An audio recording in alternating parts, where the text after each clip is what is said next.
Go. Good evening, students. Today I will discuss organic chemistry and our topic is hydrocarbons. Hydrocarbons are mainly used in hydrocarbons. We mainly use hydrogen and carbon. Hydrocarbon hydrogen और carbon से मिलकर बना होता है. जिसमें भी hydrogen और carbon होता है वो हमारा होता है हाइड्रोकार्बन्स. इसमें मेनली हम यूज़ करते हैं एल्केन्स और एल्काइंस. ये तीन चीज़ें मेनली हाइड्रोकार्बन्स में पाई जाती हैं. एल्केन, तो ये जो हमारे होते हैं ये टू टाइप्स के होते हैं. पहला हमारा होता है सैचुरेटेड एंड दूसरा हमारा होता है अनसैचुरेटेड.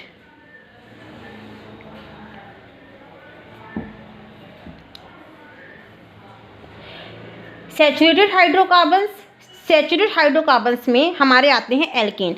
एल्केन जो भी atoms, carbon atom hydrogen atom से सिंगल बॉन्ड से अटैच होता है वो हमारा होता है सैचुरेटेड हाइड्रोकार्बन्स. जहाँ भी कार्बन और हाइड्रोजन एक CH की फॉर्म जहाँ बनती है, एक सिंगल बॉन्ड की फॉर्म जहाँ बनती है कार्बन और हाइड्रोजन के बीच में, वो हमारा सैचुरेटेड हाइड्रोकार्बन्स होता है. सपोज हम एग्जाम्पल में लेते हैं इथेन.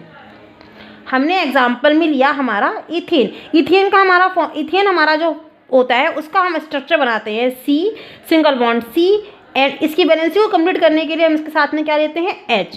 तो इसके साथ में हमने लिया H, ये हमारा बन गया C. ये हमारा पूरा क्या बन गया इथेन. इसमें हम देखते हैं कार्बन भी हाइड्रोजन भी है, मतलब ये जहाँ पे कार्बन हाइड्रोजन है वो एक हाइड्रोकार्बन हो गया हमारा, और अटैच किससे, सिंगल बॉन्ड से, मतलब सैचुरेटेड हाइड्रोकार्बन हो गया हमारा. इसको हम इस तरीके से C2H6, ये इसका इथेन का हमारा फॉर्मूला बन गया. इसको हम इस फॉर्म में भी लिख सकते हैं CH3 सिंगल बॉन्ड CH3. दोनों में से हम किसी भी फॉर्म में इसको लिख सकते हैं, इसका फॉर्मूला ठीक होगा. अगर इसका हम बनाते हैं इलेक्ट्रॉन डॉट स्ट्रक्चर अगर हम बनाते हैं तो इलेक्ट्रॉन डॉट स्ट्रक्चर इसका कैसे बनेगा. इलेक्ट्रॉन डॉट स्ट्रक्चर बनाने के लिए हमें इसकी वैलेंसी को कंप्लीट करना पड़ता है, इसकी वैलेंसी हमें ऐड करनी पड़ती है, तब इसका इलेक्ट्रॉन डॉट स्ट्रक्चर कंप्लीट होता है. जैसे कि यहाँ हमारा C आ गया, यहाँ हमने H ले लिया, यहाँ हमने H ले लिया, फिर यहाँ पे CH, तो ये हमारा बन गया. साथ में यहाँ भी हमारा इसका H यहाँ भी इसका H आ जाता है, ये यहाँ पे H आ गया. ठीक, यहाँ हमारा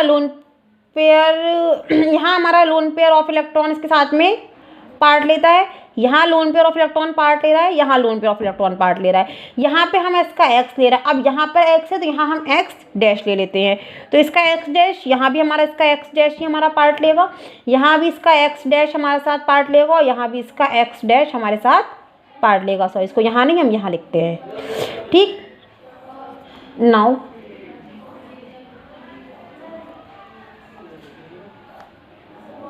ये हमारा एक स्ट्रक्चर कंप्लीटली तरीके से बनके तैयार हो रहा है. देखिए ये जो है ये हमारे शेयरिंग इलेक्ट्रॉन्स हैं, ये दोनों में पार्ट करते हैं, ये इसमें भी पार्ट करेंगे और इसमें भी पार्ट करेंगे.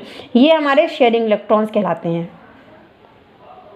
अब इसमें आप देखिए इसकी वैलेंसी कंप्लीट 8 हो रही है. 2 2 4 2 6 2 8, 2 2 4 2 6 2 8, ये तो दोनों में पार्ट लेते हैं. तो यही हमारे सैचुरेटेड हाइड्रोकार्बन से मेनली इसका रीज़न यही होता है कि जो भी कार्बन एटम हाइड्रोजन एटम से सिंगल बॉन्ड से अटैच होगा वो हमारा सैचुरेटेड हाइड्रोकार्बन हो जाएगा. आई होप कि आप लोगों को समझ में आया होगा अच्छे से. Now we discuss second topic हमारा है अनसैचुरेटेड हाइड्रोकार्बन्स.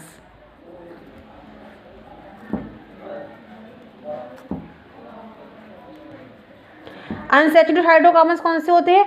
अनसैचुरेटेड हाइड्रोकार्बन्स वो होते हैं जिसमें कार्बन एटम हाइड्रोजन एटम से डबल बॉन्ड से अटैच होता है और या ट्रिपल बॉन्ड से अटैच होता है. इसमें हमारे आते हैं मोस्टली एल्कीन्स एंड एल्काइंस.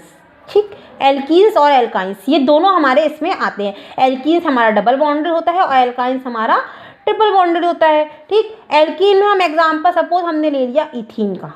ठीक, इथीन का एग्जाम्पल अगर हम इसमें लेते हैं तो इथीन का हमारा फॉर्मूला क्या होता है, C डबल बॉन्ड C, इसके साथ में हमारा H आ जाता है, इसके साथ में H, यहाँ H, यहाँ H, ये हमारा बन गया इथीन. और इसमें हमने ले लिया मान लो एसिटिलीन में हमारा एसिटिलीन जो हमारा होता है वो हमारा C ट्रिपल बॉन्ड C और इसके साथ में हमारा H और H. तो ये हमारा दोनों का फॉर्मूला बनके तैयार हो गया। इसका भी अगर हम इलेक्ट्रॉन डॉट स्ट्रक्चर बनाने चाहें तो हम बना सकते हैं। इलेक्ट्रॉन डॉट स्ट्रक्चर बिल्कुल सेम वैसा ही बनेगा जैसा पीछे बनाया था हमने इसका। तो जैसे यहाँ पर C, यहाँ आपका H आ जाता है, यहाँ आपका H आ जाएगा।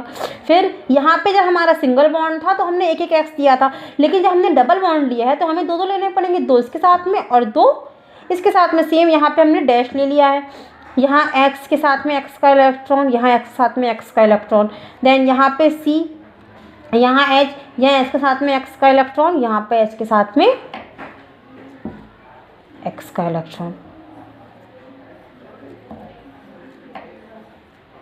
ठीक है, अब इसको हम वही इसकी वैलेंसी कंप्लीट करते हैं। इसका एक स्ट्रक्चर बनके तैयार होता है।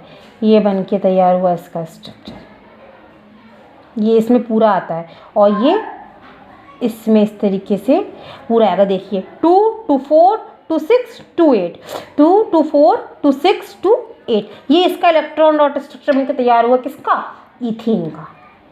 ठीक, नाउ अगर हम वी डन, इसका अब हम बनाएंगे एसिटिलीन का। सेम वैसे ही बनेगा एसिटिलीन का भी, एसिटिलीन का भी सेम वैसे ही बनेगा।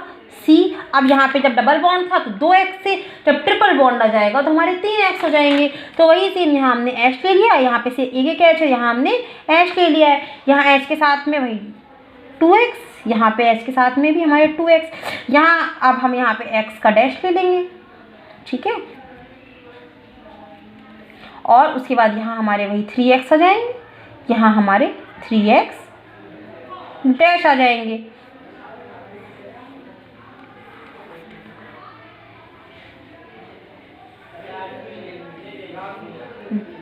टू 2 4 2 6 2 8, 2 2 4 2 6 2 8, इसकी 8 वैलेंसी इसकी भी कंप्लीट हो गई। सो आज हमने पूरा हाइड्रोकार्बन्स पढ़ा, जिसमें हमने 2 टाइप्स के पूरे सैचुरेटेड और अनसैचुरेटेड हाइड्रोकार्बन्स हुए। आई होप आप लोगों को बहुत अच्छे से समझ में आया होगा। मैंने अपना पूरा 100% दिया है आप लोगों को समझाने के लिए, ताकि आपकी जो भी क्वेरीज हों आप मुझसे पूछ सकते हैं। Thank you.